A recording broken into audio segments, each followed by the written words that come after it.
Welcome back to my YouTube channel.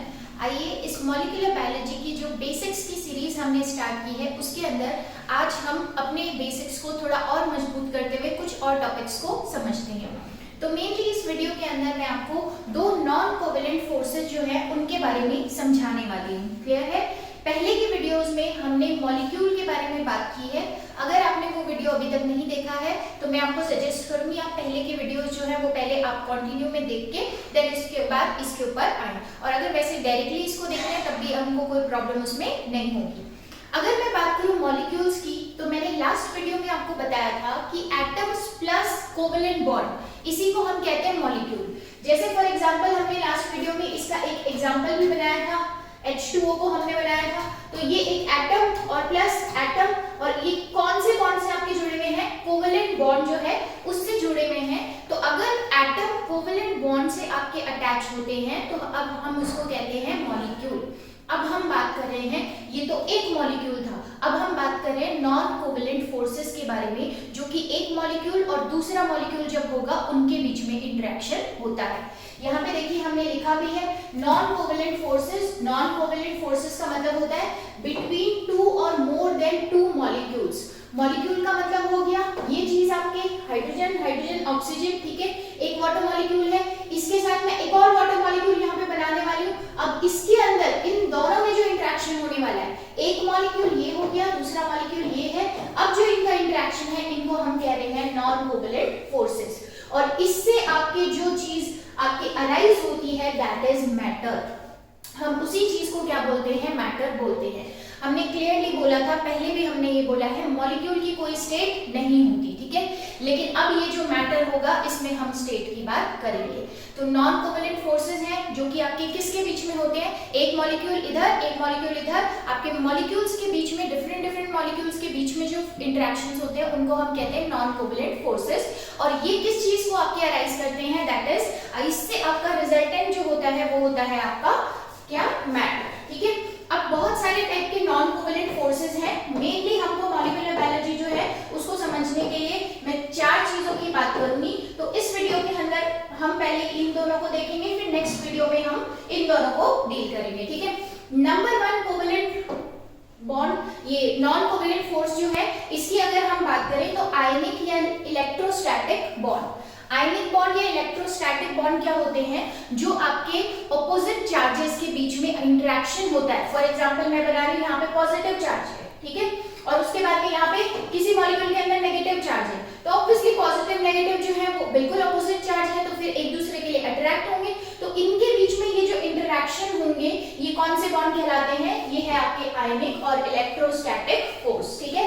किसका example है ये? नॉन कोवेलेंट फोर्स का एग्जाम्पल है। यहाँ पे लिखा भी है हमने बिटवीन अपोजिट चार्जेस। अब जब अपोजिट चार्जेस में है तो यहाँ डायग्राम में भी हमको ये चीज मेंशन है कि एक पॉजिटिव चार्ज है लेकिन उसने कितने लोगों के साथ में इंटरेक्शन कर रखा है? ये 1 2 3 4, और अगर यहाँ पे कोई और नेगेटिव होता तो उससे भी इंटरेक्शन होता।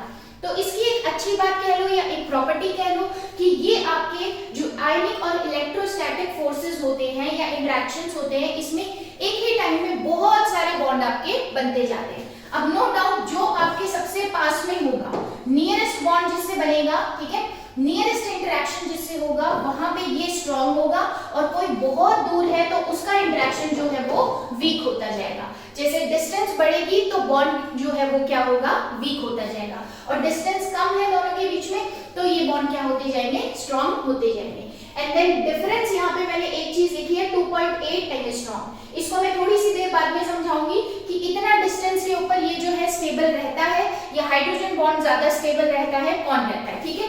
इसको अभी हम नेक्स्ट स्लाइड के अंदर डील करेंगे। तो ये है आयनिक या इलेक्ट्रोस्टैटिक फोर्स जो नंबर वन आपका नॉन कोवेलेंट फोर्स है। इसके बाद अब हम नेक्स्ट में बात करते हैं आपके हाइड्रोजन बॉन्डिंग की, ठीक है। हाइड्रोजन बॉन्डिंग, हाइड्रोजन बॉन्डिंग जो है ये देखिए क्या होता है एग्जैक्टली में, जब आपका हाइड्रोजन सैंडविच हो किसी भी दो इलेक्ट्रोनेगेटिव एटम्स के बीच में, एक एटम ये रहा, एक एटम ये रहा, ठीक है।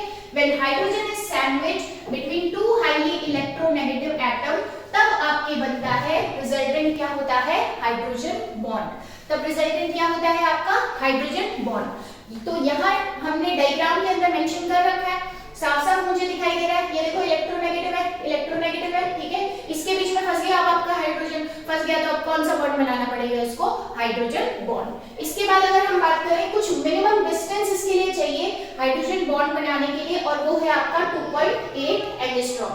और मैक्सिमम कितने टाइम तक, कितने एरिया तक बन सकता है, 3 एंगस्ट्रॉम तक बन सकता है। दोबारा से मैं इसको डायग्राम के अंदर समझाती हूँ, ध्यान से देखिएगा। मैं कहती हूँ कि ये आपके बॉन्ड बनाने के लिए, हाइड्रोजन बॉन्डिंग होने के लिए मिनिमम डिस्टेंस की बात करें तो दैट इज 2.8 एंगस्ट्रॉम, और मैक्सिमम की बात करूं तो 3 एंगस्ट्रॉम।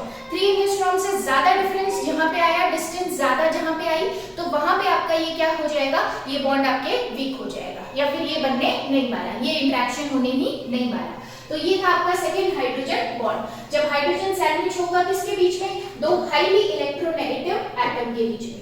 अच्छा, अब बहुत सारे बच्चे ऐसे होंगे जिनके बिल्कुल भी बेसिक्स क्लियर नहीं है, तो इनकेस अगर आप उस कैटेगरी से बिलोंग करते हो कि आपको इलेक्ट्रोनेगेटिव एटम क्या होता है, ये सब चीजें नहीं पता, तो आपने बस कमेंट में नीचे मेंशन कर देना है। मैं जो बेसिक एनसीईआरटी होती है हमारी साइंस की, उसका भी एक जो प्लेलिस्ट है वो बना के, उसके जितनी भी छोटी मोटी चीजें जो होती है, एटम क्या होता है, ये सारी चीजें, ये भी मैं वहां आपको एक्सप्लेन कर दूंगी, बस आपने कमेंट कर देना, ओके। इसके बाद ये हो गया।